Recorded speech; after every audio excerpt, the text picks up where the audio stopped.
بسم اللہ الرحمن الرحیم۔ شروع اللہ تبارک و تعالیٰ کے نام سے جو بڑا مہربان اور نہایت رحم فرمانے والا ہے۔ حضرت آدم علیہ السلام کے زمین پہ آنے سے تقریباً 3435 سال اور طوفان نوح سے تقریباً 1080 سال بعد اللہ تبارک و تعالیٰ کے پیارے خلیل ابراہیم علیہ السلام کا زمانہ آ گیا۔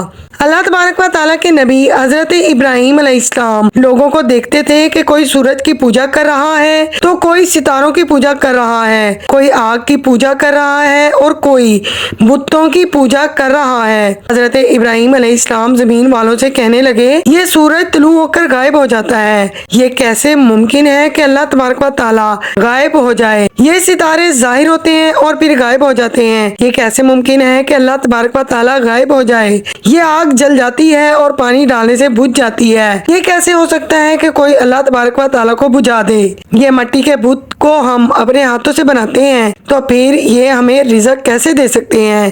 حضرت ابراہیم علیہ السلام اپنے کردار فعال سے لوگوں کی اصلاح کرتے رہے، لیکن لوگ حضرت ابراہیم علیہ السلام کے پیغام حق کو جھٹلاتے رہے۔ ایک دفعہ وہاں کے تمام افراد اپنے بتوں کو چھوڑ کر میلے میں جانے لگے۔ حضرت ابراہیم علیہ السلام نے فرمایا کہ میں تمہارے ساتھ نہیں چلوں گا۔ حضرت ابراہیم نے دیکھا کہ ان کی عبادت گاہ میں بہت سارے بت رکھے ہوئے ہیں اور ان کے سامنے کھانا بھی رکھا ہوا ہے، لیکن وہ بت کھانا اٹھا کر کھانے سے قاصر ہیں۔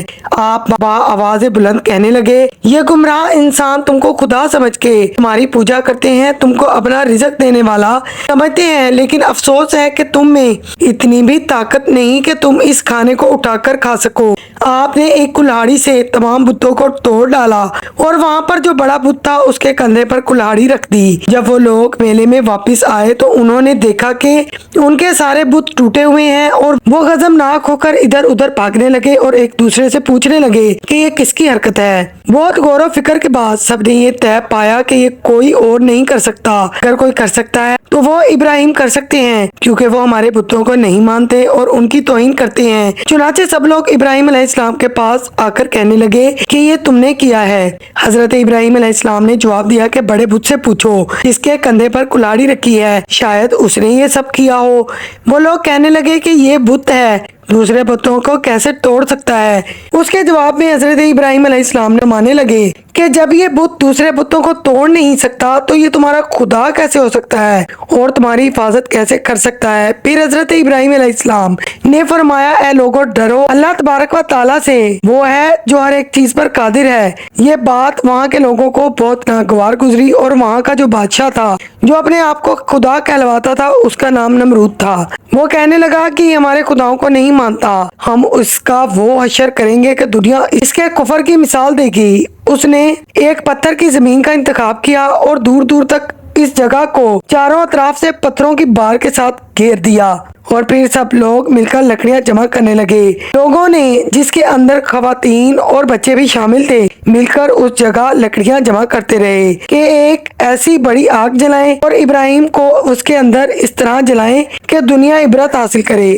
تاریخ نے لکھا کہ 2 سال تک لوگ لکڑیاں جمع کرتے رہے اور اتنی بڑی آگ جلائی کہ تاریخ میں اتنی بڑی آگ آج تک نہیں جلائی گئی۔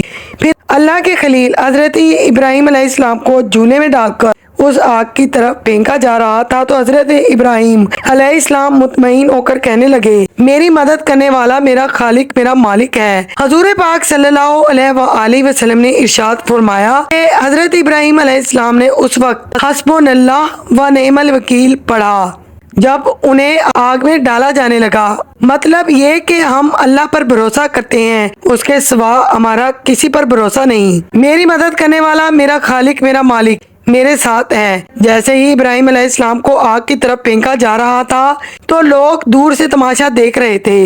حضرت ابراہیم علیہ السلام فضا سے آگ کی طرف جا رہے تھے کہ جبرائیل امین علیہ السلام فوراً نازل ہوئے اور کہنے لگے، اے اللہ کے نبی، میرے لیے کوئی حکم ہے تو بتائیے۔ حضرت ابراہیم علیہ السلام نے فرمایا کہ اگر تم اللہ کی طرف سے آئے ہو تو بتاؤ، خود آئے ہو تو چلے جاؤ۔ ابھی کچھ ہی دیر گزری تھی کہ حضرت میکائیل علیہ السلام تشریف لائے اور کہنے لگے، اے اللہ کے خلیل، آپ مجھے حکم دیں کہ میں آگ پر بارش برساؤں۔ اللہ کے نبی حضرت ابراہیم علیہ السلام نے فرمایا، اے میکائیل، میری قدرت سے بھی بڑی ایک طاقت ہے اور اس کی